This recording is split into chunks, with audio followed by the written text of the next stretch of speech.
What's going on? We are here, ABJ Podcast, Not Cool in High School Edition, episode 143, because we love you.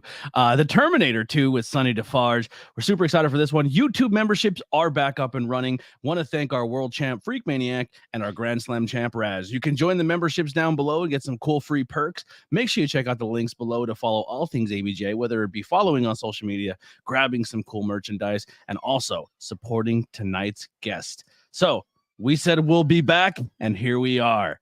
Terminator 2, let's get it going. Not Cool in High School. Here's some music by the Converse Kid.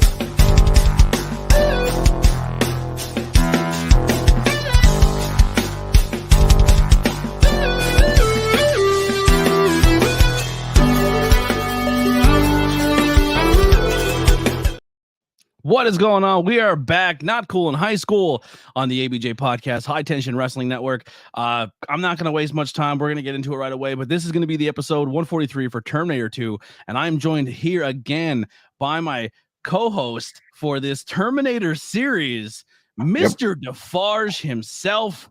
Here we are. We're doing the sequel. Here we are. And here's one thing I'm going to say right off the bat from this sequel. Sometimes the sequel's always better. You know, I've done a couple of these movie reviews, and we're going to flip this script. We're going to try something different when it comes to the future of this content and how we go about doing things and how we review movies and content. And this is going to be the rebirth of that. We're going to try something a little different. There's a whole bunch of new content coming to the channel. I don't know if you got to check out any of the 5 questions with ABJ stuff I've been doing, where it's like 5 questions and it's mostly based on your goals and things you want to accomplish in your industry or in your life in general. And I kind of been doing those. I actually was inspired to also do Not Cool in High School versions where it's like, what's your favorite movie? And like, I have 5 questions that are more pop culture related, where it could be video games or movies. So when I'm out and about recording this content, if you don't want to talk about yourself or your goals, you have that option.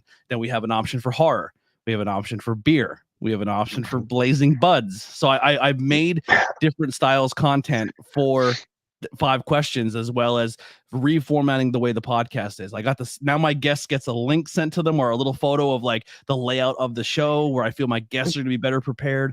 I don't know. I'm trying new things out. It's been 6 years. I think I had to like spice it up a little. Yeah. Why not? Yeah. Why not? Well, I appreciate you coming back on and continuing this journey on this sci-fi noir adventure. Tech noir. Yep. I didn't learn anything. Nope. F minus. F minus. But here we are, Terminator 2. So I mean, it goes without saying, we kind of talked about this. This is one of your favorite franchises, favorite movies. Where does Terminator 2, without spoiling future Terminator episodes, where does this one rank when it comes to the rest? This is number 1. Period. There's no thoughts, no doubt about it. This of the franchise, this one is the best one. Period. So we're peaking here when it comes to these reviews. Yeah. Yes. If you said, "Hey, I can't have you on anymore after this," like, sorry. Well, we did Terminator 2 then. At least we did. Right. Okay. Yeah. But there's a lot of detractors out there for the ones that come after this in general, where people just argue that 3 through forever shouldn't have been made. And I disagree. I think they're still fun. I think they're still great. They all have their ups and downs and their positives and their negatives and whatever. 2 is just the best one. Yeah. Well, I don't want to bury my lead and answer this question now, so I'm gonna tiptoe around it without getting into it. But I want to kind of we'll start off a little bit with the beginning. Right away, we're back to that future scene, right? And this is one of the big takeaways that I have for me when it comes to my favorite parts and stuff is just like the beginning opening sequence of them fighting in the future and the spaceships and the technology and everything going at it. Like, this movie is very almost sequential, shot for shot, scene for scene, style for style of the original. They didn't really deviate a lot from what the style of the movie is. Nope, they had it worked. And this time around, he had a budget and a schedule, and it worked. So why break it? Yeah.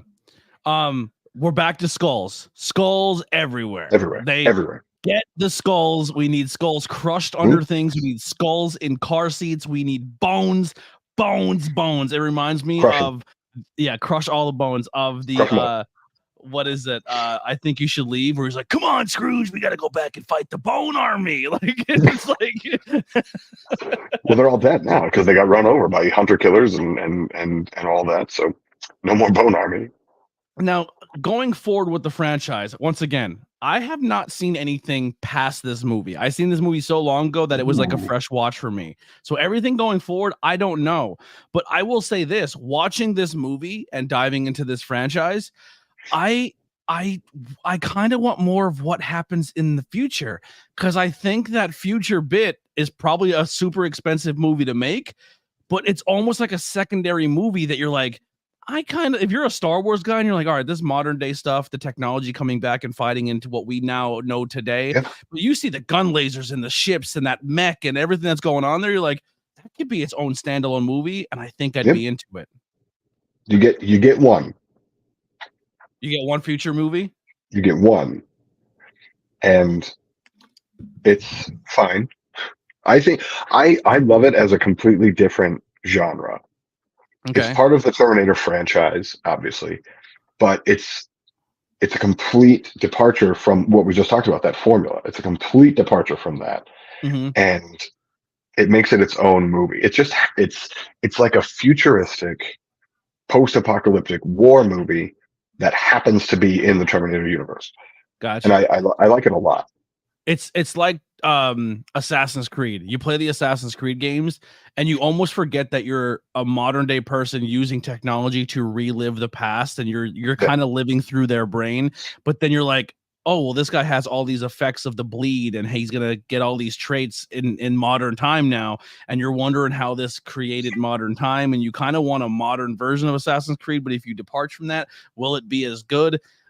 Yeah, I don't know. That a lot of the Terminator stuff when it comes to movies and video games, and not movies, but more video games than comic book, I think they more lean on that futuristic war side and not so much modern today. So if that's an itch you need to scratch in the Terminator universe, you're probably better off going that route when it comes to the video game media.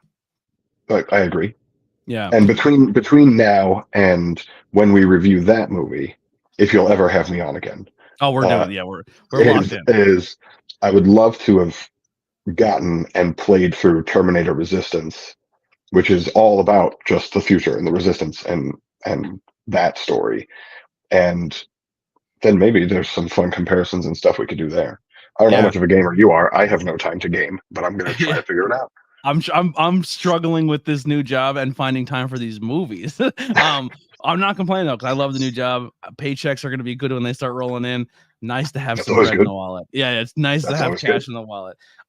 So one of the big things. Now we're gonna get a little weird here. This is my stupid brain. Maybe this is problematic, and if it is, I apologize. We're gonna start this movie off. Portal opens up. The term. Oh, I just say he already quit. He's like, I'm out of here. I don't want to get canceled. No, you're back. You're back. Oh man. Terminator goes into this. He comes back.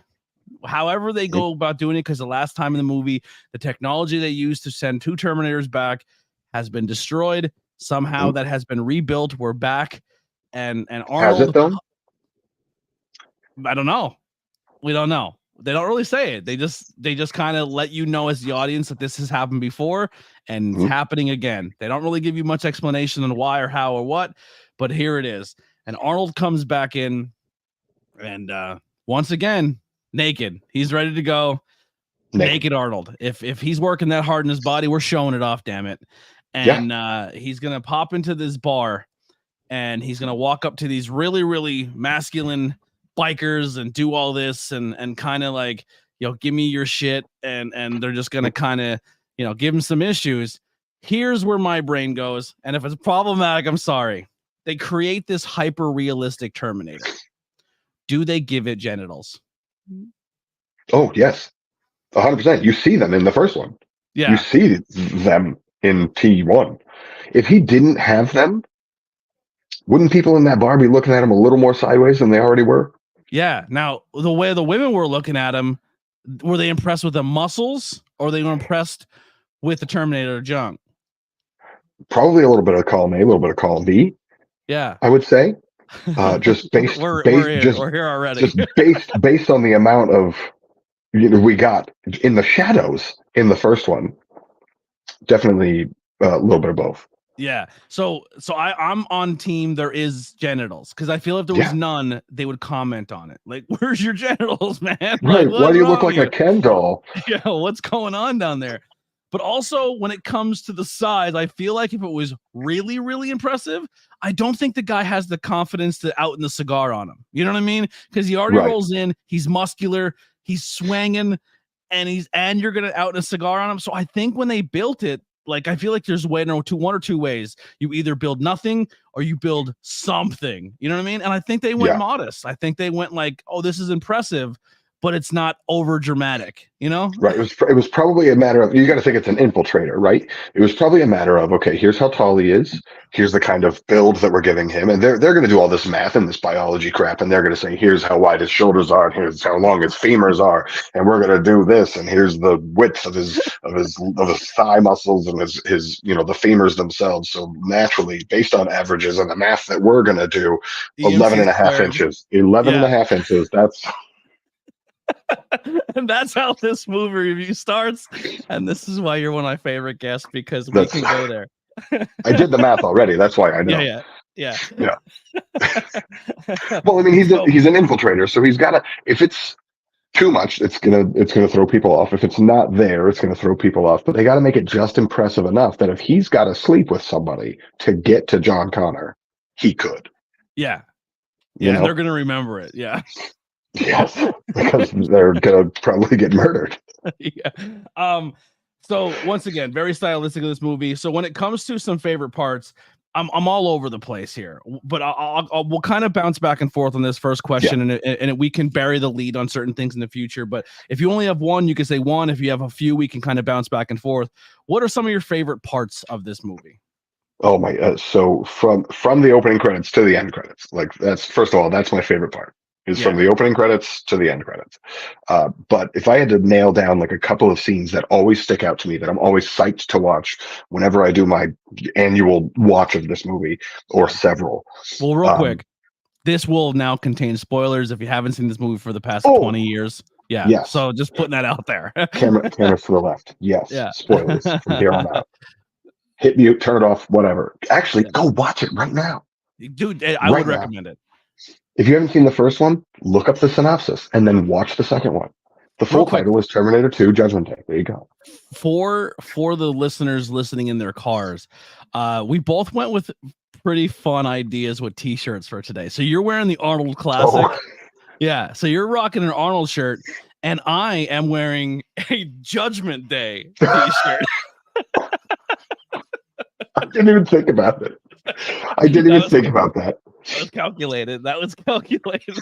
But I wore my only other short sleeve Terminator shirt for the last one. I couldn't wear that one again. Yeah. Then I have the tank top that's white that says "Chill Out, Dickwad" on it. That's a good one. Which is a quote from Terminator 2. Yeah. And the only other Terminator shirt that I have, unfortunately, there are so many in my cart right now on so many websites. The only other one that I have is a long sleeve, like a sweater, and it's 950 degrees in Northeast Ohio right now, and it's 200% humidity. So I'm like, I'm not wearing that. But I was like, wait a minute, I got this. So I threw this on. I love that. I'll tell you what, I will, after now watching at least 2 of these movies, and we are now committed to this going forward, I'm going to go out and actively look up a Terminator t-shirt. I'm going to own my own Terminator t-shirt. Cool. You tell them that I sent you, so they'll give me commission on that. 100%. For Terminator 3, I'll make Sonny I'll make you a Sonny Defarge one. Oh yeah, so we have the logos that we sent you. Each one is like a different variant. So we gave you now the Terminator 2 with the white and the line. I think it's pretty dope. Maybe I'll just get a print of that T-shirt and I'll wear your shirt for that. Works for me. I like that. Another thing I forgot to do, because once again, this is the beginning, and I'm already messing up my own formula. I'm breaking all the rules of content. Terminator 2. It is a 1991 American sci-fi action film directed by James Cameron, who Wisher wrote the score, the script. He co-wrote it with him, starring Arnold Schwarzenegger, Linda Hamlin, Robert Patrick. The sequel to Terminator 1984 and the second installment to the Terminator franchise. It is going to be the malviolent artificial intelligence Skynet sends a Terminator highly advanced killing machine back in time to 1995 to kill the future leader of the human resistance, John Connor, when he is a child. The resistance sends back a less advanced reprogrammed Terminator to protect Connor to ensure the future of humanity. Running time 137 minutes. It was released in July 1st, 1991 in Century City, July 3rd, 1991 in the United States, distributed by TriStar Pictures. And the budget for this one was $94 million to $102 million, and box office made $519 to $520.9. Wanted to get those little facts out too. So yeah. Now for me, a scene that really like stuff that I really like is I feel like this new villain, this new Terminator, this new liquid version of Terminator, really I feel like the actor who plays him and the way he's portrayed in this movie, Robert Patrick. Yeah, Robert Patrick has to go down as one of the greatest movie villains and the most iconic and memorable movie villains of all time. Like this, and he worked his ass off for it. Solidifies him as he's embedded into pop culture lexicon forever with this movie and this scene. The bar is set, and I don't know if it's ever going to be matched. Like, I think Terminator 2, with just that casting alone and the way that character was done, you can't beat it. Like, and if you beat it, you killed it. You know what I mean? Like, even Arnold is chasing this bar going forward. Like, he took Arnold's villain last movie and doubled down and crushed it. Yeah. That's definitely stood out to me. That's the biggest takeaway for me so far. What favorite things in this movie? And he worked his ass off for the part, because you see all those running scenes that he does. Yeah.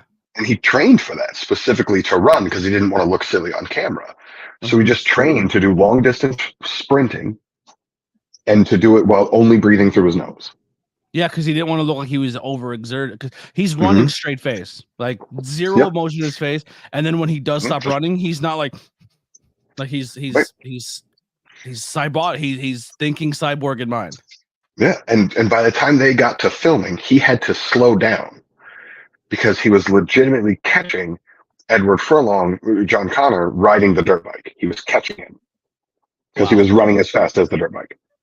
Yeah, his hard work paid off because he is cemented as, I think, one of the greatest horror movie or not horror movie, but just antagonists, I guess would be the word to say there, like villains, the bad guy in the movie. If yours a Mount Rushmore, he's got to be on that list.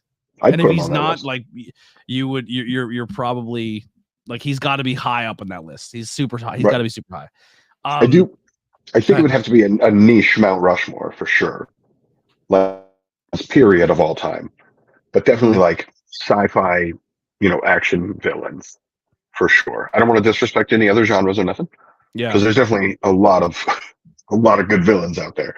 But like, and his deadpan everything, and he smiles one time, and it's the most unsettling thing in the whole movie. And it's just great. It's just, and he's just looking around like an eagle. Yeah. Okay. You almost forget as the watcher of what the Terminators are seeing and how they're scanning and what all their technology can do, because they don't let you in on that all the time. You see it with Arnold sometimes where he's like, oh, I can see the vitals, I can see this. He sees when he's driving the truck, oh, that's him in the helicopter. Like you almost forget that they're not seeing things the way we're seeing things. It's very like funny because in that time technology, it's amazing, but to us it looks like shitty VR Game Boy that no one liked. You know? Yeah, the Virtual Boy. I think that's what it was. Virtual Boy. Yeah. Where everything is red. That's Terminator Vision. That's Terminator Vision. Any other scenes that stand out, or any other things about this movie that would stand out as some favorite parts? Oh, firstly, the nuclear detonation scene, the nightmare scene, where Sarah's asleep and she dreams of it. She walks to the fence and she sees the people, and it's the ultimate nightmare. She's moving in slow motion and she's screaming, but there's no noise coming out, and she's banging on the fence telling everybody to run away, even though it's a nuclear blast. And then the blast just goes off middle of Los Angeles, takes down all these buildings, and then these people are then blown away like burnt leaves, as she says in her little speech, which I'll get to that in a second too, because that's my other one that I'm going to talk about. And then she gets blown away, and the like just how visceral that is, because you see buildings just get peeled apart, and you see all this stuff, and like everything gets burnt and then hit and then just toasted, and then the blast wave hits it. And she's describing this, earlier in the movie, so you know what you're looking for already too. And all this stuff happens. The U.S. military praised James Cameron for making this. Said on TV and film and everything, that is the most realistic depiction of what it would look like if a nuclear bomb went off in the middle of a heavily populated area like that. Wow. And like that, and they built that. That was props. That was practical. They built little houses out of crackers and wheat. That's not a joke. It sounds like it's a joke, but it's not a joke. They built little houses out of crackers and wheat, and they would film it from a couple of different angles, blow it up, take a day to reset it, film it from a couple of different angles, blow it up. Like, it's just impressive. Incredible. And to kind of like almost kind of go back to the scene of that is it really sets a tone of why Sarah has lost her mind. Like a lot of people when they watch movies are like, I don't understand why the character is acting the way they're acting or doing what they do. And it's like their life has been changed. Like the future has come back, and they know things of humanity that nobody else knows, and they don't see the world through the same glasses and the same spectrum everybody else sees. She's haunted by the fact that the apocalypse is coming, and her son is the only person that's going to be the resistance to whatever left is in humanity. So she, of course, like she went crazy, and the way she kind of depicts going crazy and being so dead, like I don't give a shit about anything right now. Like my priority is right now. I think that scene really sets a tone of why she is who she is, and it was beautifully done. Yeah. Like tying all that together is the tape scene where they're watching the tape where she's talking to Dr. Silberman, and she's describing the whole thing. She's describing that nightmare, and like there's the sweaty, distraught Sarah on the screen and the screen is all like distorted, and she's all dark, and like she looks dirty, even though she's probably just sitting there in this clean hospital, because that's what VHS tapes looked like at the time. And then it's contrasted by this super clean, like bright, pale, like terrible bangs Sarah Connor smoking a cigarette, watching herself on the screen with her goddess-like lips, just smoking a cigarette, just watching this screen while she's going through this. The reason she loses her mind, it's the Cassandra paradox, where you know the future, but no one's going to believe you. You know the future. You can do everything there. You can do everything in your power to solve it, but no one's going to believe you. That's old school, and it's easy to use. And just that performance on that tape, that monologue or speech or whatever you want to call it, where she's just going through the whole thing and gradually losing her mind more and more and more. You can feel it. Like, she has had this dream probably every night for 9-10 years. Yeah. And now she's been separated from her son. Now she's at Pescadero State Hospital, and she's got to deal with idiot Dr. Silberman and his bald head every day. She's just trying to get moved to minimum security so that she can get John in there, have a little chat with him, like, hey, I'm not crazy, which even he thinks she's crazy. Yeah. Well, he's like walking around with the staff, just like kind of trashing her and making fun of her. And Did you watch the extended version? I don't think so. I might have. I don't know. Whatever's on Vudu is the one I watched. Is there? I can tell you right now. Did you see Kyle Reese in this movie? No. Michael Biehn, Kyle Reese. Okay, because that's the extended version. Because she has several dreams in the extended one, and Kyle Reese, Michael Biehn, Kyle Reese is in it. They had him there, cast in the long brown coat and the stuff he stole from the store and all that stuff. He was there. He filmed scenes, and they were just like, cutting room floor. Yeah. But there's also a scene where one of the guards that they're talking to, he has them go in and like beat her up. That might actually be in the regular version. He licks her face. Yes. It insinuates that when she's under comatose that he may be taking advantage of patients.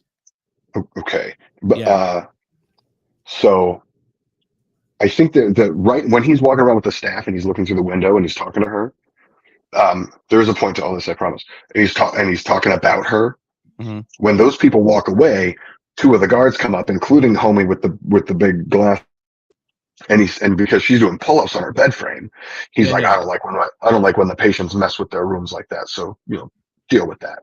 And they go in and they beat her up and they like shock her. They like tase her and force her to take meds, like throw it in her mouth and do the whole like cover her face thing. It's the guy that she makes him lay on the floor and hold the door open later in the movie. Spoilers. And the guy with the glasses, it's them. And in that scene, they had to do it so many times because glasses wouldn't hit her hard enough, which ended up almost injured. I think it almost hurt her because of the number of times that they were doing it. Mm-hmm. So later in the movie, this is just another one of my favorite scenes for this. Later in the movie, when she's got the broken broomstick and she's beating him with it, she is beating him with it as a receipt of here's how you do this. Yeah. So I don't have to do 100 scenes of you playing around. Yeah. Yep. I'm gonna hit you just a couple of times, make them count. And I think for how much we gave credit to the baddie of the movie and how great he did as this villain, like it's not to shy away from how amazing Sarah Connor's character is portrayed in this and how she's amazing. And then like even John, like the kid who plays John does a great job. Arnold really finds himself as an actor in this where towards the end, he's no longer like this cyborg. He becomes kind of funny and he has some dialogue and he becomes kind of like every character, every main guy in this film, our main person in this film really sets a tone. Like we said, like this is the of this franchise. Yeah, it's really good. Yeah. The dirt bike scene in the LA River, crazy cool. Like it really sets the tone of how scary this villain is. He's gonna jump a truck off a bridge to get to you. Like it really sets that tone of like this Terminator is not Arnold where he's walking at you, he's Undertakering at you. He is full-blown running zombie, nothing you can do to stop him. You're in trouble this movie. Like you are uneasy every time he's on screen, and that dirt bike scene sets that tone. This thing is literally made of liquid. He does not have to do the infiltrator gimmick anymore once he sees you. It's over. He's not being sneaky. He's not trying to do. I mean, I guess the T-800, the Arnold version in the first, once he saw you, once he acquires you, like that's it. He's more brute force. Where this one's brute force and agility. Yes, this one adds speed to it and stabby stuff. Lots and lots of stabbing. Just so much. That kind of leads into my next one. The first time you see the liquid knife in this with the mom, when he's talking to the mom, and then Arnold's like, "What's your dog's name?" And he says, and then he's like, "Oh, the dog," and he says like the wrong name, and he's like, "Your mom's dead. Your parents are dead. Yeah, your foster parents are dead." And then it cuts back, and the blade is through the milk container, through the head. I was like, that looks so sick. Like, it's such a cool. Todd was a dick, but like I don't know, they deserve that. Yeah, the guy was just trying to drink some milk. Max, the dog, extended version, to T-1000 kills the dog. Oh, that's how he knows to move on and like keep going, because you don't see him kill the dog. It is implied that he kills the dog and he grabs the collar and it says, and he's basically just like, well, that doesn't say woofy. Like he's like, whoops. That's so the scene essentially says, without saying, the extended scene is, oh, he's on to me. He knows that they're not coming here because Yep. he knows I got the dog's name wrong. Yep. And Gotcha. it's a very, and you would assume that as the T-1000, he's going to be thinking like, why'd they just hang up? Yeah. Because they just hang up out of nowhere, gone. And he thinks he's talking to John. Mm-hmm.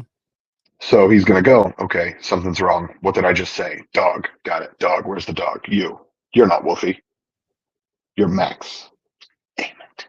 Yeah, he got me. Yeah. Yeah. Damn it. Yeah, it's a good scene. Yeah. I like that. That adds another layer. Yeah. And just overall the entire movie, the liquid CGI of what they pull off is beautiful. Beautifully done. Yep. I mean, just to kind of like off the top of my head, ones that really, really stand out is, where he morphs from the floor, where he morphs through like through the elevator and pries it open, where he goes through the bars and the gun gets stuck and he has like that small little detail that I feel like only like it's and James Cameron got to have his test run of it with The Abyss. If you've not seen James Cameron's The Abyss, see it, because it's in The Abyss, it's water effects, because there's this big like submarine crew and stuff, and it's water effects. Spoilers, I guess, but it's what he wanted in the first movie as like a second Terminator, or what he wanted the actual Terminator to be, and he was going to use like claymation, and he was like, we can't do this. This isn't going to work. So he got to finally save up, build that reputation, do it in this movie, and kill it. Yeah. When he's being shot and the faces and the heads are being liquefied, but then even like when it gets super practical where he's getting shot and you can see it looks like just dinner plates taped to his t-shirt. Yeah. One of my favorite shots in the movie is the end in the steel mill. It's an overhead shot, and it's Sarah with the shotgun, and she's just unloading into him. But from overhead, you can see that it's going right through him. Yeah. And because it's got, the dust effect and all that. And I just love that shot, those little details and stuff like that, because he's liquid. It's just. Yeah.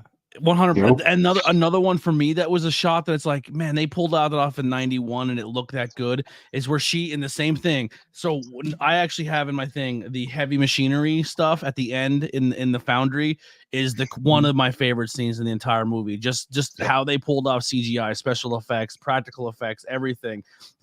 His arm being stuck in the gears and then ripping the arm out, like really cool stuff in that last scene. And one of the ones that got me is where she shoots him and his head opens and they do a full pan shot where the camera goes through, looks through the hole in his head at Sarah. And it's just like, that's just James Cameron being cocky at that point. They're just showing off, buddy. Yeah. Yeah. I think when you watch that as a film goer, you're like, because when I watch a movie, I go like, all right, like if I had a video camera, I can set up this shot. But then you have a shot like that, you're like, how did you do that? like in 91 and made it 1991. And it still stands the time in 2024. Yeah. Now the technology and where he predicted the timing of the future, not so great. But the CGI, he's ahead of the curve in 91. Very. Yeah. Just his ideas alone, let alone executing them. And just the idea of, okay, how many twins can we cast in this movie to make this work? Yeah. Because the cop getting his coffee where it comes out of the floor, that's a set of twins. Oh, really? That wasn't like a double shot. Nope. Those twins, you can actually find them in a number of different movies too. Mom and Dad Save the World, for example. But I also, like how the second twin does the deadpan. Like, even though he's portraying a different character, the actor who plays the Terminator in a different body, different skin, that twin did a good job of being like, oh, that's the creepy dude in the Terminator, because he almost shuts off the emotion in his face. Yeah. And even the final scene, or not the final scene, but even in the climactic scenes, Linda Hamilton's twin sister. So, and anytime they have it, you're the one that's closest to the camera, that's Linda Hamilton. The one that's in the background is Leslie. So then when they switch angles, they switch their places also. But like pulled her in there so that they could do that scene without having to rely on special effects or CGI or timing or any camera tricks. They were just like, oh, you have a twin? Lucky. Call her. So I do have this set up as favorite part, and then the next segment would be what are things that stood out, and I feel like they're one and the same. So I think going forward I may have to adjust this. But when and the things I said that stood out was the two universes. That was the big thing we already kind of touched on. And then another thing that kind of questioned me a little bit watching it when Sarah's in the asylum. Is she in the asylum so she's not near John and they can be in two different places at two different times? Was she legit committed? Because it also seemed like when she realized that John's probably coming because the Terminators are here because now they're being talked about in the news and things are now going into motion, she almost knows like, all right, I guess now I have to break out. And she knows exactly how to do it. She's already had it planned. She knows. So it's almost kind of like, is she crazy? But also, did she put herself there for a reason? Because she was so easily able to get out as well. I think I would argue she was planning this escape, but she wanted to do things the right way first because she was legitimately arrested. She was trying to blow up a computer factory or something. Yeah. She probably figured out the roots of Skynet and was like, I'm gonna blow that shit up, and got caught. And the puzzling thing is she does get out so easily. So why didn't she do it before? Yeah. But I think it was timing. I think timing was a little coincidental. Of okay, I'm gonna get out of here. I'm gonna get out of here. I'm gonna get out of here, and that just happens to be the day that they show up. Yeah. That's potentially one thing that I would say I don't like is that's a little coincidental because she doesn't know what's going on the outside. Unless I'm mistaken, you did just say she hears about it on the news. Well, they come in the room and they're like, they come in the room and she's deadpan and she's not speaking and she's not showing any emotion. Almost like to her is like, if I show them, like, she can't even be like, haha, I told you so. She has to no sell it. She's like, yeah. And then she just shuts off emotion because now in her head, right. Yes. Because she has to steal the paperclip. That's what she's saying, the paperclip. Yes. Yeah. Duh. Yeah. Right. It's so that does make way more sense. But it's still being the exact moment that they get there is when she's getting out. Yeah. It's a little like, so what are the odds, James? I also, well, I'll get to this when we get to the least favorites, but I don't want to be that guy. But there are certain things about action movies in general that I'm like, but I'm also a horror movie guy, and when they do in horror, I'm like, cool, you know what I mean? So it's your genre. It's your genre.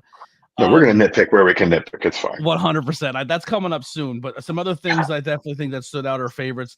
Are things I want to talk about discussion wise. Was the as he says in the movie, the more I'm around humans, the more I'm gonna develop and the better I'm gonna become. And this is gonna kind of tie into each other when it comes to this as well, because it's kind of like a three-parter.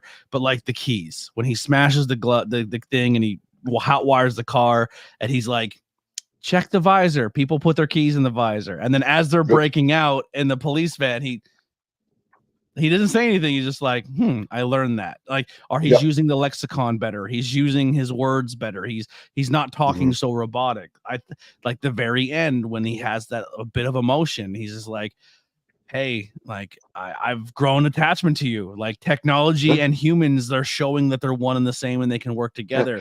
Like that aspect of the movie that was really cool for me. But then also the battle between the older model and the newer model.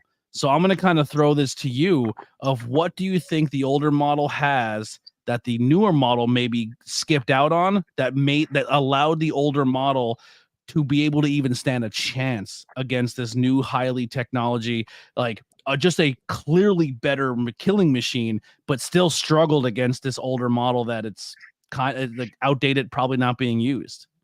Well, it's just obsolescence in technology in general. You know, you're going to continue to upgrade. You're going to continue to make things better. You're going to continue to move. And in this case, they have potentially the ultimate killing machine. The only thing that it's lacking is ranged weapons of any kind. Yeah. But he doesn't need him if he can infiltrate, and he can infiltrate anywhere because he can look like anything. And then once he gets in there, he is an unstoppable combat machine with machine strength, with machine speed.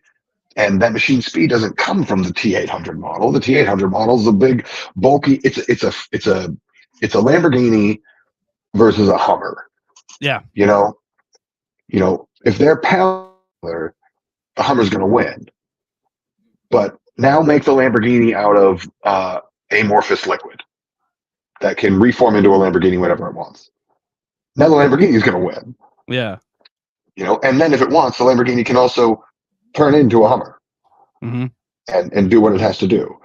Of course, there's, the science questions of mass and all that stuff, because it's going to be the same mass regardless. But who knows what kind of technology that is. So what are you recording this on right now? Computer. Mm-hmm. Okay. So is the camera in your computer, or is it a specific? No, secondary camera. Yeah. So take that secondary camera, go 15 models previous to that camera. What is this video going to look like? Like an old convenience store. Yeah. Right. Grocery, yeah. Like, security cam footage. Yeah. Right. It's going to look like you're recording Sarah Connor talking about her bad nightmares. That's what it's going to look like.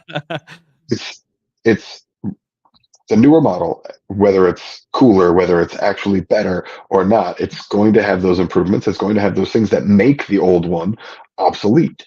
Yeah. Period. And so, but I also think the reprogramming of the model, essentially, that was designed to kill Sarah in the first one, which is Arnold's model, like the Arnold T100. I'm sorry if I don't know the models right, but he also 800. He programmed it to also start developing human feelings, essentially, and that's where the other one was able to understand human feelings, where it was able to use to manipulate and infiltrate, how you said. But Arnold's model was so one-track minded on this needs to be done, but also grew attachment. And I think the reason, the robot knew the importance of why these people are there for the future and what the future became, and where the other one was just like, I don't care because I'm programmed not to. And I think that's another reason why the older model was better than the original model, because it had more of an overall, how the movie Meg, or how we talk about AI now, where AI can just dive into the internet, all the information's there from every single angle, everything's infiltrated, and AI is unstoppable because it knows all. It knows the future, it knows the past, it knows the whys, it knows every angle of why things happen that we don't know. But this, it's almost like the newer model is the best killing machine, but it doesn't have all of the pieces to put everything together, because if it did, it could also not, it could turn almost like Arnold's does, where it's like, I'm fighting the wrong fight here almost. Yeah. No, there's another piece there to that puzzle that you're missing, because it wasn't the extended edition, the director's cut, the special edition, whatever it's called. Sarah and John in that version, in the full length version, they had to turn that on. They had to do surgery and turn on the learning portion of his CPU. Ah, okay. So throughout the first bit of the journey, he's just taking order. Yeah. John tells him to do this, he does it. John tells him to do this, he does it. John tells him to do this, he does it. You can't kill people. Okay. You can't do this. Okay. Here's where the keys go. Okay. Yeah. Right before that scene where he says, "Are we learning yet?" is when they're hiding out in that garage, they do surgery on him.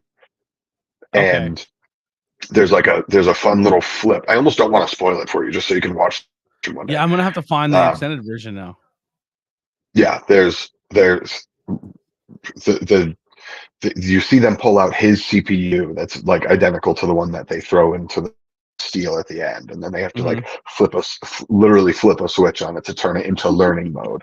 And then when they reboot him, the boot up looks different, and it's we're in learning mode now, we're not in just kill everything mode. Yeah, it's berserk mode. So then it's I'm taking in more information. I'm taking in all of this. I'm trying to learn this. I'm trying to learn this. There's also a brilliant, brilliant scene. This was going to be on my list of favorite scenes, but you didn't watch it.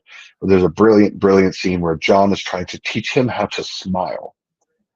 And it's because he does hilarious. in the movie. Arnold It- he- smiles.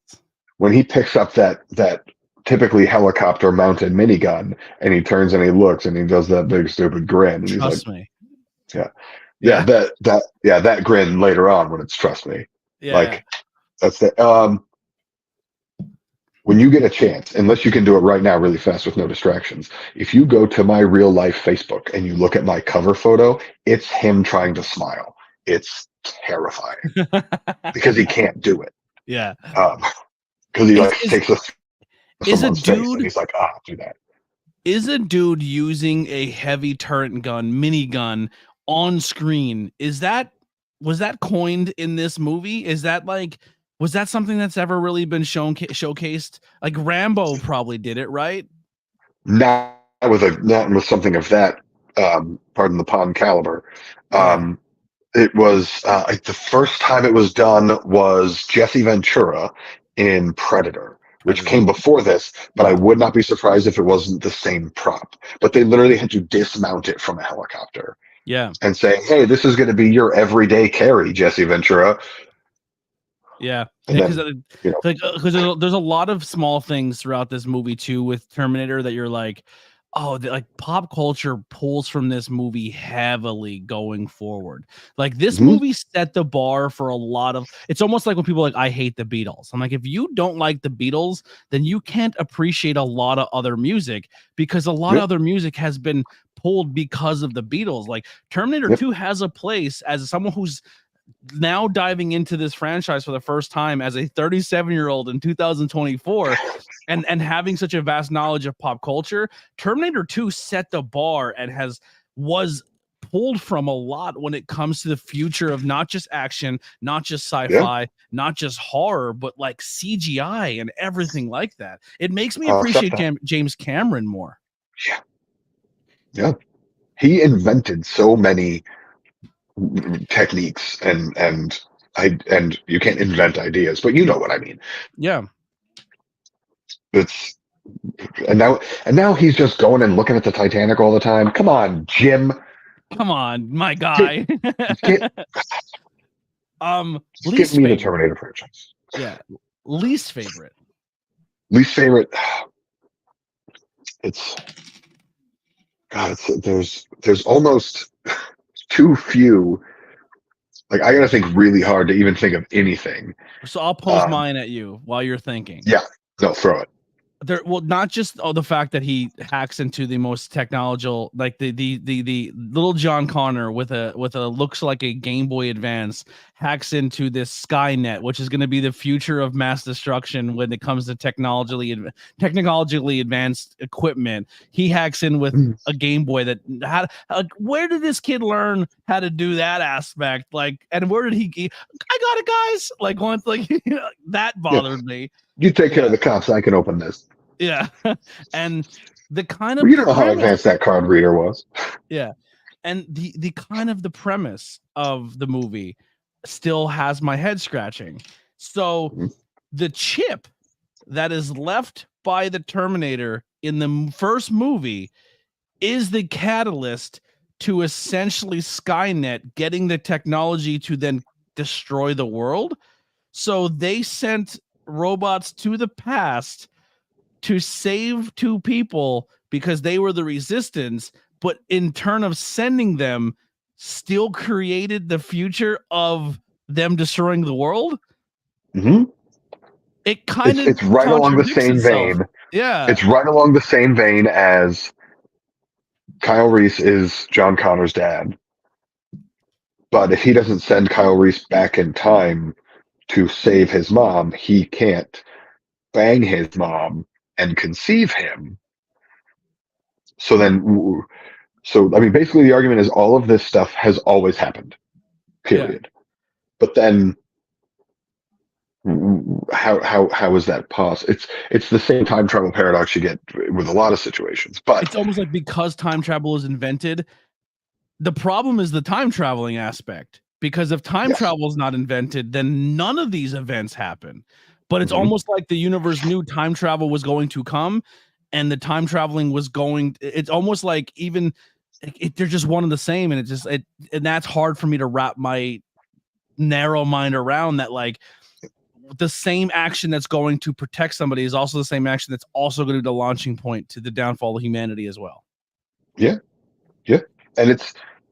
I mean, if they. Here's what my question is. One of the things that I think about is first movie. Skynet sends back Arnold. Arnold with the bowl cut, naked. He's there. Arnold finds Sarah Connor. Arnold kills Sarah Connor. So now is Skynet not made? Yeah, because she destroys him, leaving behind the chip. And he can't self-terminate. So how is he going to? Yeah, because even if he can't self-terminate, because we learned in this one he can't do that. Right. So does he just like? How does he? Does he just go and like? What does he do with himself from now to the rest of humanity? Now, spoilers. That question is answered. Okay. In a later movie. Thank Jesus. And the fun bit is, and I'll tell you this now because it's gonna rattle in your brain, and this is not an important enough question that you need to stress about it. Remember, he's made of living tissue on the outside. Yes. Including hair, bad breath, all that. That stuff ages because it's living tissue. Gotcha. So don't let that part get stuck in there. And have you go, here's this guy just walking around for 1,000 years looking the same. It ages. Don't worry about it. Okay. Gotcha. The other thing that I was watching the movie, it gets to the machine. One of my favorite scenes, but I do have the one part that I just like, bro. And I guess I kind of figured out like what they were going to do regardless. But I'm like, why don't they just Lord of the Rings this shit? Look at that molten lava. Take that ship, chuck it in, roll the credits. We're done here. Done. They do. I think it would have been a better ending if as a pro wrestling fan, is if she shoots him with a shotgun, he's teetering over the edge, and he's like, now you're dead. And then Arnold just runs up, Roman Reigns spears, Goldberg spears him into the lava, and they just both melt. But the thing is too, is like he says he can feel damage, but he doesn't really feel pain. And when the baddie enters the lava, it's screaming, it's going crazy. It kind of almost seems human, like it's feeling what it's going through. Yeah. But then when Arnold goes in, he kind of just throw a little love to your friend here. He throws a little Orange Cassidy up. He chucks up a half-ass thumbs up, and he's like, "See you later, hasta la vista, baby." And he sinks into the That's water. The next Orange Cassidy shirt is the half thumb, and it's going into molten steel. But it's going to molten steel. Done that scene.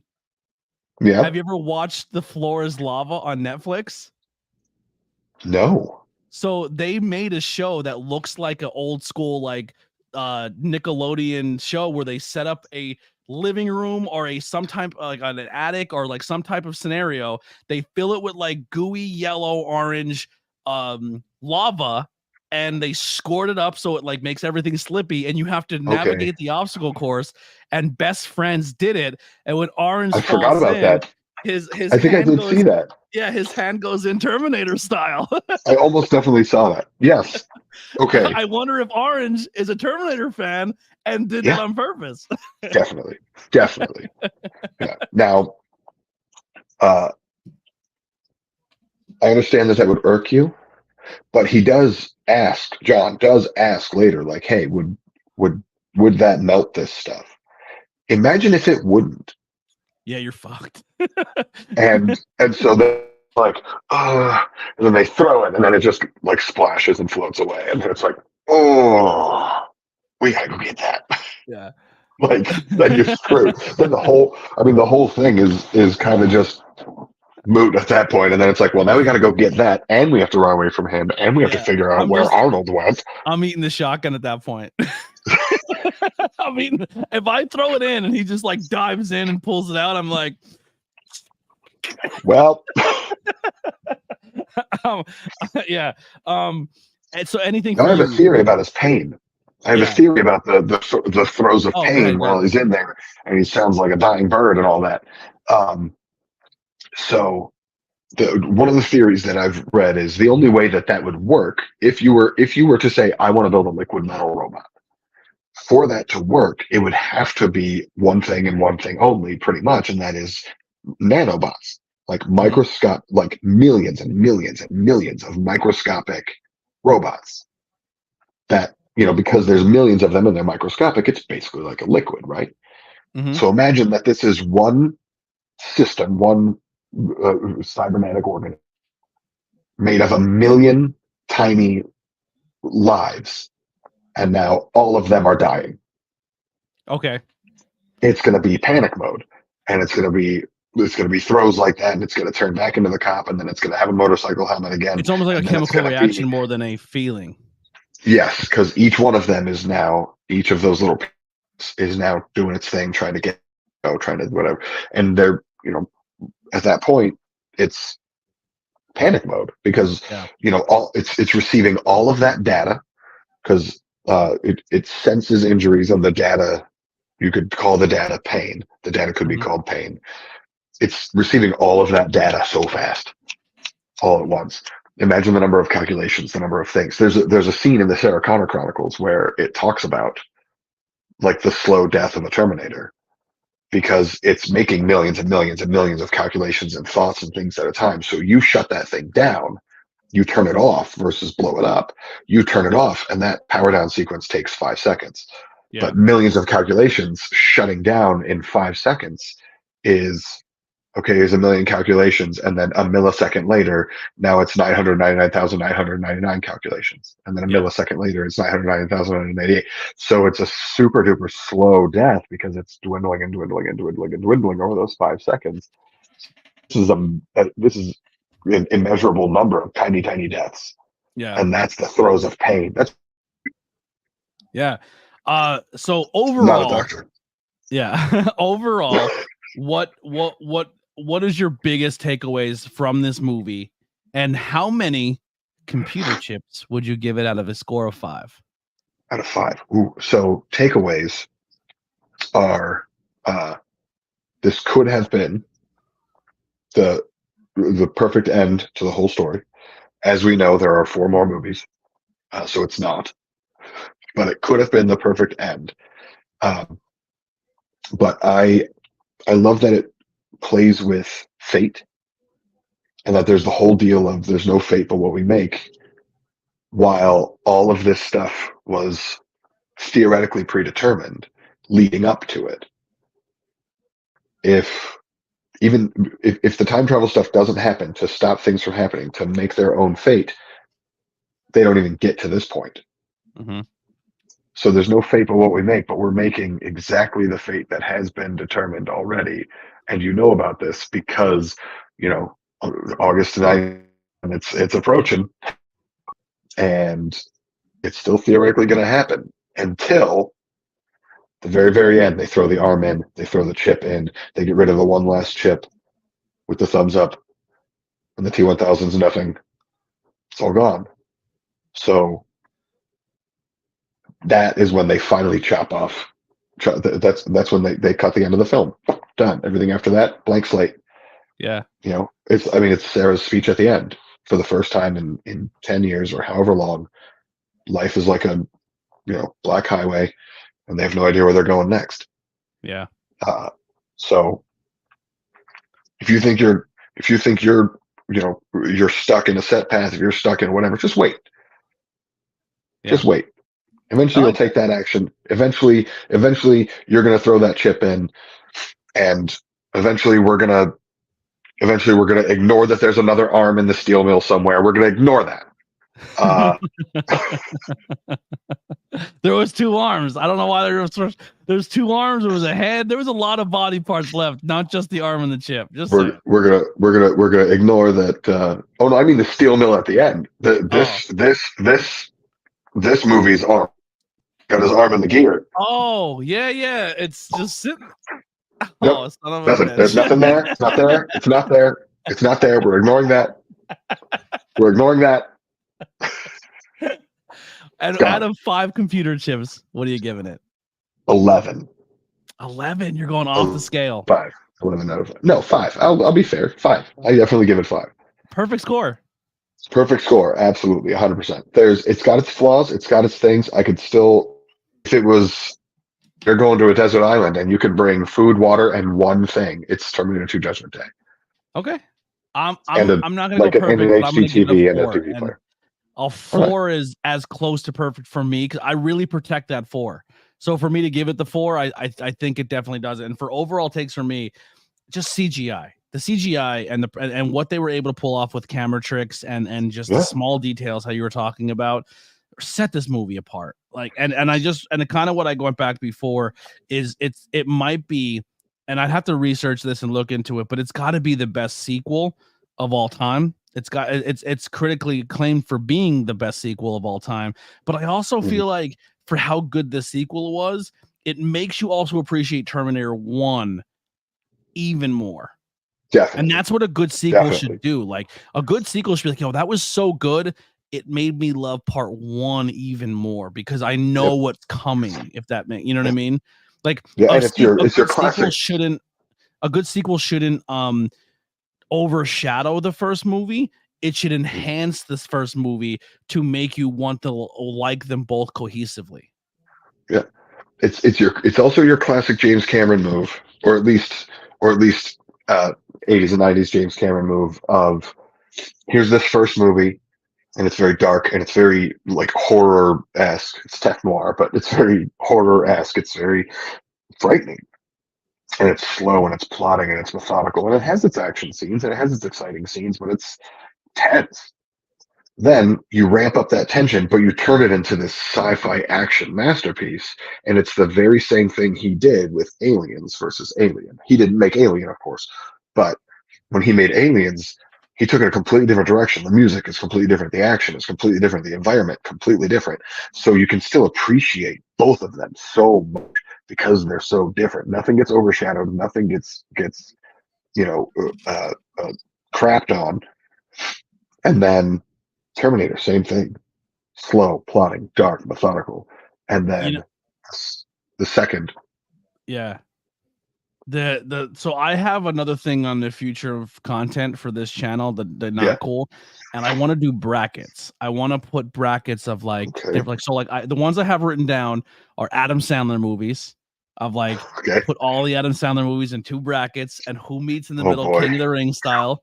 I have Mark Wahlberg movies because I'm a Mark Wahlberg Mark, and I have Will Ferrell. But I feel like when we break down franchises, we could do a James Cameron bracket easily. Probably. Yeah. I mean, you forget some of the stuff he's made. Exactly. And like you think about James Cameron. Yeah. That might be a bracket. That might be a bracket episode. So takeaways. I know you kind of said before about, what this movie means to you, but what have you learned from this movie, this piece of pop culture?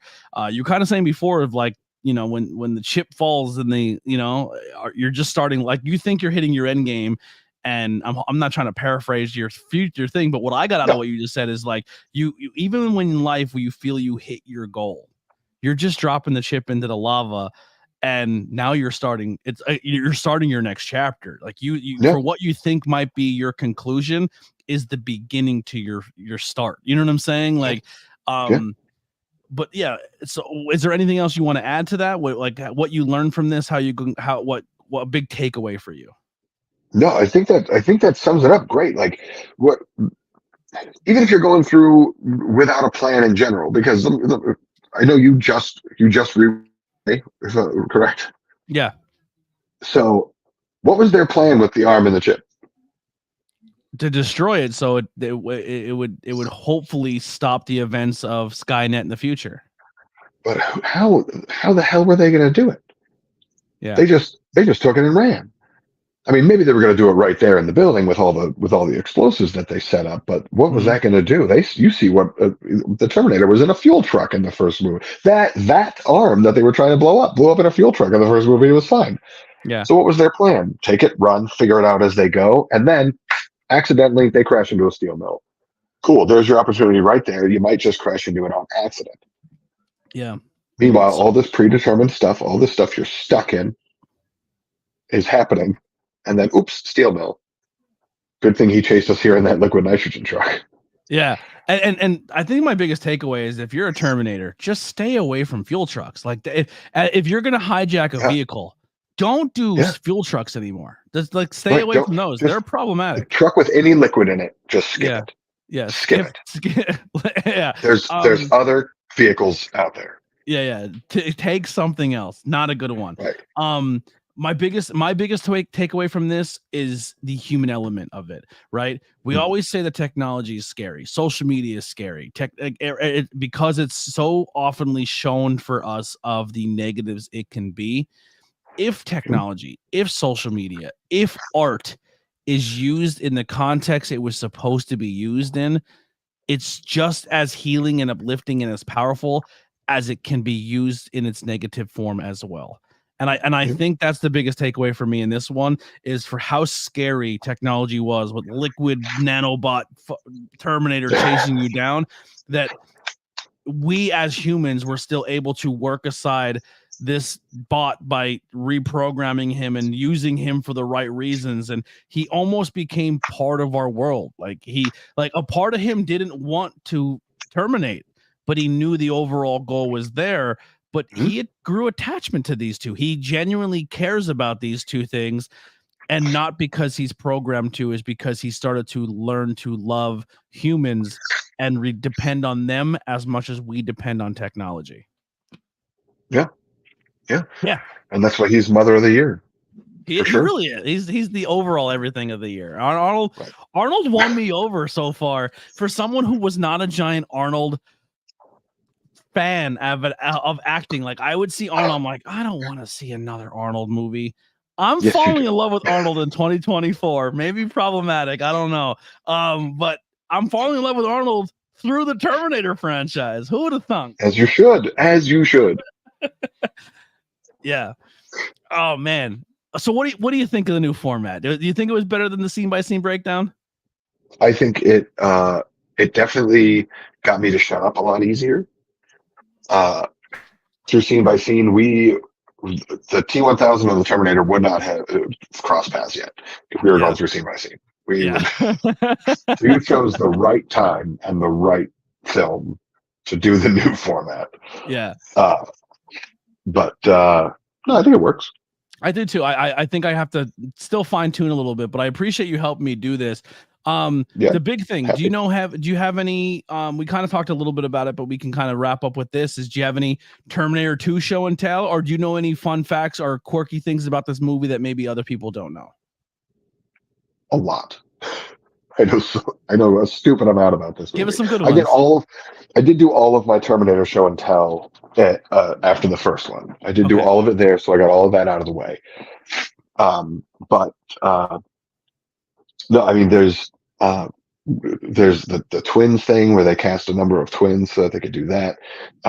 We didn't even talk about riding the Harley with the 1887 shotgun that he's cocking with one hand, lever action style. That is Arnold on that bike doing that, and he is just tearing his fingers apart trying to learn, and he has to do that. Look around and look cool, like without blinking or anything, like we talked about, and drive this bike to do it. There's one very famous scene where he has snatched John off of the thing, and then he goes and he jumps off of the ledge of something, and then he lands, and like the bike bounces a few times, in the drain scene. Yeah. And he's on the Harley. He does that. The most blatant stunt double in the history of film. And nobody cares. You're too busy just watching how cool it is. When the guy came through the wall, I seen it didn't look like Arnold when he busts through the wall, when he shoots the wall with the grenade launcher to get Sarah out of that room. When he bursts through by hand or when he shoots it with the grenade launcher. Well, he burst through by hand. When he burst by hand. Yeah, I feel like that's not Arnold or Linda Hamilton in that scene because there's so much like flying all over the place. Oh my God, we talk about Miles Dyson, and just the whole deal. I think one of my favorite fun facts is the movie took so long to shoot that Edward Furlong, who plays John Connor, his voice dropped while they were filming, so they had to do ADA for all the like early shoot stuff so that it would match up in the end, except one scene did not do ADA with his like changed voice for one scene, and it's the scene under the truck where the Terminator is doing maintenance on the truck, and John is talking about human emotion and why humans cry and feelings and that sort of stuff. They left when they're his talking baby in voice. the car, when they're in the car talking, it doesn't sound like the audio matches the rest of the audio. Now that you're saying that, when I'm watching, I'm like, why does it sound like maybe like I thought like we had someone just go in and re-record it and then just dubbed it over, but it sounded dubbed in a lot of different scenes. That makes sense. He hit puberty. That's crazy. Yep, while they were filming. Wow. Because it took something like 9 months to film it, and they just got him at just the right time, I guess. That he was also noticeably taller by the time they finished filming versus when they started filming, to the point that there was a scene with Linda Hamilton where they had to dig for him to stand in it. Okay. In the scene so that he would appear shorter. So I only really know him. I don't know why you don't get her a stool. And an American History X, and I feel like he's a good actor, but I feel like he didn't really like take off more than I thought he probably should have. So after Detroit Rock City, good movie too. Great movie. He just got kind of problematic. Did some stuff. I think he tried to lobsters from a supermarket once. Child actor gone wrong type deal. Yeah. So he could still turn it around and turn a career out of this. Macaulay Culkin's trying. I'm rooting for that kid. I was thinking more like Robert Downey Jr. Like people don't think about pre-Iron Man Robert Downey Jr. People don't think about it. They just don't. Because he did some stuff, and now look at him. Yeah. Like Edward Furlong. Come on. You could do this. We need another Terminator. That's what it is. Let's bring it back. We don't. You're like, all right, calm down. I don't know that we need. Stay dead. I don't know that we need 40-year-old John Connor. Well, not again, because we got in the future version. We did get that in that future movie of the actor of John Connor playing older John Connor, talking to a recasted Reese, telling him he has to go back into the past. Even if it's an SNL skit, we need that scene reshot. Oh, you get that scene just with two different actors in the fifth one. I'm so excited for that. I'm pumped you're for just, part you're 5. Just, you're just calling out scenes that actually happened. Like, all right. I'm excited. So yeah, we will definitely keep going with this franchise. Thank you guys so much for hanging out with us. Yes, we're locked in. We're doing this franchise. It's going down. And listen, even this franchise is done. You're not dead to me. We'll find something else to talk about. I enjoy talking pop culture with you. I'm a huge nerd, so it totally makes sense. This is a behind the scenes of something I'm very glad through my content that I can show all of you. Maybe what you don't see at professional wrestling shows. On the other side of that curtain, what you're seeing is just simulated violence and simulated acting and a beautiful form of art that is being performed in front of you between those ropes and around that ring and in that arena. But behind the curtain is two people just talking Terminator. I'm just being like, realistically, behind the curtain at a wrestling show is just a bunch of theater nerds just talking about things they love and like, oh, we have to go fight. All right, let's go. Like, Yeah. that's literally what's happening. You are so much more spot on than you think. Yeah. I'm surprised I don't have my degree in theater hanging up back there just for fun. I watched you and your partner, Sonny, Crummels and Defarge, go out there and face the outfielders and put on some of the best performances of your career.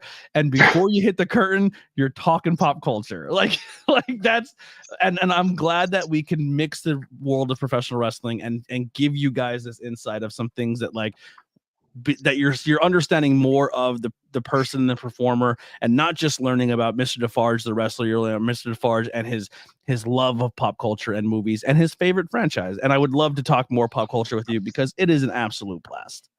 Yeah, and if I get more famous for talking about this than wrestling, then so be it. Yeah. But if you want to come to a wrestling show and you have cool Terminator stories or cool Terminator thoughts or cool Terminator merch that you want to buy me, then by all means, I'll be there. Don't buy me stuff. That's silly. Yeah. But so I had a bunch. I used to be a Loot Crate guy. When Loot Crate used to be I used to have so much Loot Crate stuff. And I remember I had so much Terminator stuff from Loot Crate. I wasn't into Terminator. So I put it all on Facebook and somebody was like, you have some cool Terminator stuff. I would love to buy your entire Terminator lot. And I sold it all. And I remember now I was talking to Lily as we were watching this movie and I go, I'm kicking myself. She goes, what? I said, one of the things I sold was the chip. Loot Crate made a replica chip, like movie prop replica chip from Terminator 2. And I sold it. Yep. So and I kind of want it back now. Right on the other side of this camera is a wall. Right on the other side of that wall is a shelf in my living room. On that shelf is the skull that we looked at the last time. And in front of the display of that skull is that chip from that Loot Crate. I love those small pieces of a movie. I like when people are like, what is that on your keychain? You're like, oh, sit down. You know what I mean? Like, right. Yeah. What's that? Well, it's from this. You ever see that?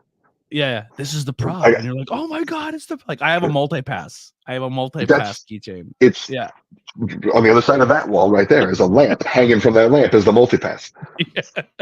Yeah, I had Loot Crate for like 6 years. Yeah, it was such a good service. Is it still a thing? Yeah, I believe so. After is it so good after still? Funko decided they were going to sue them, and they kind of went downhill a little bit from there.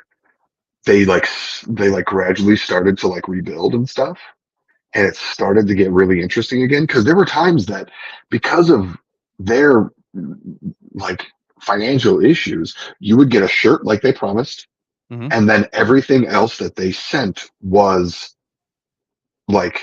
two-dimensional. So it was like, okay, here's a poster, and here's a thing of stickers, and here's a 2-page comic, and here's an 8x10, and then everything else, and then it was shirts. Yeah, it always had a good pin. It had a good pin. It had a good shirt. They did always have loot pins. They always had loot pins, yes. A good pin, good shirt, and it always had one cool prop. And there was Loot Crate, there was Loot Crate Anime, there was Loot Crate WWE. It was called Slam Crate. They had a horror crate. I might, now that I'm getting some steady paychecks, I might have to resubscribe to Loot Crate and give it a try for a month or two. So I first of all, I'm holding up the mini tripod that my phone is on right now. I'm holding it up with a notebook I got from Loot Crate. I was just looking around the room there's got to be something in here from Loot Crate that's within reach. So much Loot Crate stuff in my yard sale this week. So much stuff. There you go. That's Loot Crate right there. Yeah, I have a Rick and Morty statue where it's Rick double burden, and it's a statue of him on a stand, and it's him on the double burden. I have that as a Loot Crate item. I have Pro Wrestling Crate, which is kind of like Loot Crate but made by Pro Wrestling Tees. Loot Crate. Yeah, great service. All over my desk. Loot Crate, if you guys want to sponsor us, we'll both take the sponsorship. Unless you find out my real name and you find out our history, because I have a bad story about when I canceled Loot Crate. Oh yeah. So just if you want to sponsor this, just don't look into who I am. Yeah. He's Mr. Defarge and only Mr. I'm Mr. Defarge. Yeah. So that, And because he's Mr. Defarge, make sure you check his links below. Follow them on social media, as well as buy merchandise. Go buy his wares, whether you're at a show or online. I just created a Facebook page today. Go find it. I have 0 followers, 0 interactions, and 1 photo. Go find it. Who's going to be the first thumbs up on You're doing it right now, aren't you? You're doing it right now, aren't you? I'm going to say I'm going to be the first, but I know somebody in this chat's going to beat me to it. I already know it, because by the time I post and do my thing and get ready, it's going to be someone's on it probably right now. So I'm going to Facebook right now to see. Yeah, it's probably already being done. I guarantee someone's on their phone and making this a thing. Is it just called Sonny Defarge? Yeah, it's just Sonny Defarge. It's an athlete page. And like I said, we have some cool things going on when it comes to the logos. So maybe we can get some cool Sonny Defarge doors opening. Lily's already taken claim. I think she's saying that was all her. That was going to be my guess. Was it's going to be you or it's going to be Lily? Yeah, Lily did it. But it thank says you guys. Yep. It was so recent I can't even see it yet. Yeah. It's say 1. There it is. Go follow on Facebook. We're going to be doing more of this content. Thank you so much again. I love doing this with you. I love chatting with you. I love doing this. Yeah, it's a really good time. We have more coming up. I know tomorrow I'm kind of playing catch up when it comes to content and things going on. So tomorrow I will be doing a podcast with Hardcore. He's a hardcore deathmatch wrestler on the Northeast side. He does a lot of crazy things, and I can't wait to dive into him and learn more about that crazy world of deathmatch wrestling. Well, how do you feel about deathmatch wrestling? It scares the shit out of me. I think it's definitely it's got an audience. It's not my kind of pro wrestling. Not that I don't like to watch it. Not that I don't know that I would do it. But only because I'm not a deathmatch wrestler. Yeah. I don't know that I could do let's call it genre. I don't know that I would do the genre justice. I think if a Sonny Defarge deathmatch announced and people were excited about it, I would immediately feel guilty. I'd be like, I don't know how to do this. Yeah, I'm sorry. I want to go. You never know. I got creative in that match with Brian Ace. So yeah, knows? I really I met Hardcore a few times, and we've chatted on social media, and I generally like him as a human. Like, I love him to death. He's super cool. But I have not researched any of his matches, because once I develop that attachment to you, I don't want to see you take a thumbnail, like a thumbtack or a barbed wire with razor blades on it to the back. Like, he sent me photos of his back after he put razor blades in a baseball bat, like candy apple style on you know what I mean? And took it. And I'm just like, no, I don't know if I can watch that. I don't like watching someone get dropped on their head, let alone doing it on purpose. Here's the other funny part of why. One of the other reasons why I don't know that I would do it. That's not a never, but why I don't know that I would do it is like the pain and the taking and the doing stuff during the match. For me, I'm like, yes, I don't want to deal with the cleanup and the maintenance. Like, who's going to continuously wash and disinfect my back? Yeah. Disinfect? What are you talking about? This deathmatch wrestling. You go out and you roll dirt on it. That's what you do. You leave them, then you go outside and you're rolling the dirt. I mean, through the healing process. Who's gonna keep that clean? And how many sets of sheets am I gonna go through? You know, these are all questions I'm going to ask now. You're helping me out. Write them down. I'm writing them down. And then I'll tune in. Yeah. Here's a question.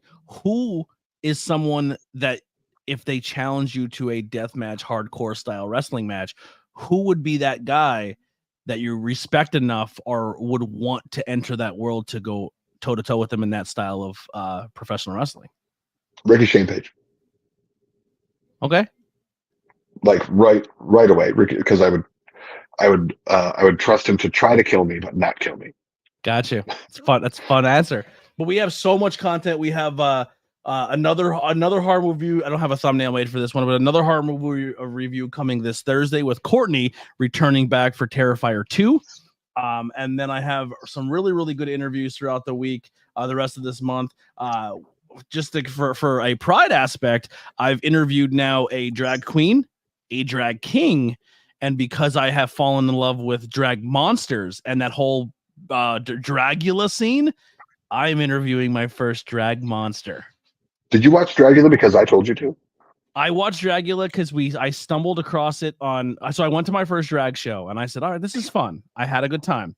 And I said, like, is there, because I started learning that drag is like professional wrestling. There is different niches, there's different styles, there's different like there's comedy wrestling, there's comedy drag, there's hardcore, there's filth, there's punk, there's horror. And then they said you should check out on Shudder Dragula. I watched season 1 almost an entire one night. I was hooked. It's the best thing. I'm gonna go back and I'm gonna watch the Terminator pod. I swear I told you to watch that. That pod. We talked about it, but even before that episode, I was already a season in. Okay, I believe that's what we talked about. Yeah.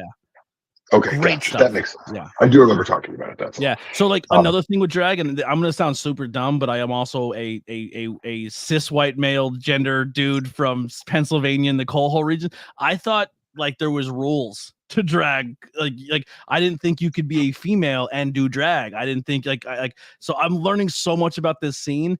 And I'm absolutely loving it because it's like almost like refinding professional wrestling for the first time because it's a cool art form that's also physical and they tell a story while they perform. I'm obsessed with it. I think it's so much fun. Have you seen any drag wrestling yet? No. I'm stoked. The only drag performer I know is Polo Del Mar. Like a drag queen in professional wrestling on NWA and some GCW appearances. I'm gonna have to have my partner. I'll have to remember to ask her, and she can tell me, and I can message you, or she can message you.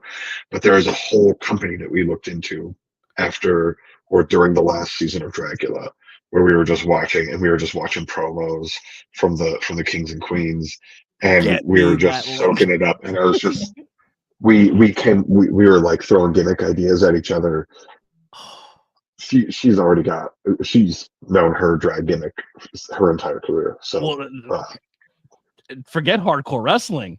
What's your drag name? I think I came up with several, but it would take a lot of working and a lot of workshopping to make it make sense. And to make it right, and to make sure that I didn't just look like I was being a poser. I really wanted to do this. Yeah, I really wanted to do it. I wasn't just dressing in drag to do it. I would have to do the work, come up with a persona, and make it happen. Here's a thing I'm going to throw out in the universe, and this podcast has spawned a lot of wrestling matches between people that I'm very proud of. That I think this podcast doesn't get enough love and credit for. But there's a matchup I'd love to see you in regardless to this. But now that I know this is a venue that you're also into, and this professional wrestler has done drag and has done drag in a wrestling style venue, Mr. Defarge versus J.S. Hawthorne. Okay. Yeah. I think stylistically, you guys would be a really, really good matchup. But also, if you add this drag element too, if that's something you want to dive into in a drag performance style thing, I'd watch that also. We'll do a series. Yeah. We'll do a series. We'll do a straight wrestling match. High tension wrestling. We'll do a straight network. Wrestling match. Then we'll do a drag match. Then we'll do a death match just for fun. Yeah. Already saying Hawthorne. So Lucha Underground, good call, Lily, did have drag, but it wasn't in my opinion, at least, or maybe I'm wrong, but there is glam wrestling where it's like a male kind of does that glam look, but I don't think it was really defined as drag. I thought it was like, I think wrestling had a different terminology for it. Like the old Spanish, like luchadores wrestlers, where it's the males and they prevent very feminine, like almost like who was the first guy to really do that back in the day? I'm having a I mean, technically it's still Gorgeous drag, George. Gorgeous George. Are you thinking of Gorgeous George? Gorgeous George. Yeah, it wasn't defined as drag, but it was very, it toted the line. It was close. Yeah. It was close I know enough. Vampiro. When you watch Lucha Underground, Vampiro says the style that it's called, because in Mexican culture and Spanish culture, when they do that style wrestling, they have it's not just luchadores or that it's a terminology for that style wrestler where it's mostly male presenting, doing the community, like presenting its community and doing the glam style. There's like it was Lucha Underground season 1. I have to go back and do that. But yeah, thank you again. I'm gonna close this out because we'll just find another topic and go on another ADHD. This is why I love chatting with you. Yeah, but I do this. Come from the Midwest, so. And here it is. In Lucha Libre and Exotica is a luchador male wrestler, huh? Exotico. That's what they call it. Exotico wrestling. In luchador community, an exotico is almost like a drag performer wrestler. Oh, okay. We're learning. I'm looking it up myself too. Yeah, so I love it. Yeah, so when I get that link, I will definitely share it with you about the drag wrestling if that's something you all are into. But yeah, the Terminator sequel had a great Stone Cold villain. I totally agree. That make sure you rewind Daniel Garcia. And what if that is actually the Daniel Garcia? I would mark out Pro Wrestling Daniel Garcia tuned in to talk Terminator with us. But yeah. Love that guy. But yeah, we're gonna wrap up here. Thank you guys so much once again hanging out with us. Not Cool in High School, ABJ, Mr. Defarge. Links below. Follow us on social media. Show this love, and we'll see you guys on the next one. We're at it. Terminator 3.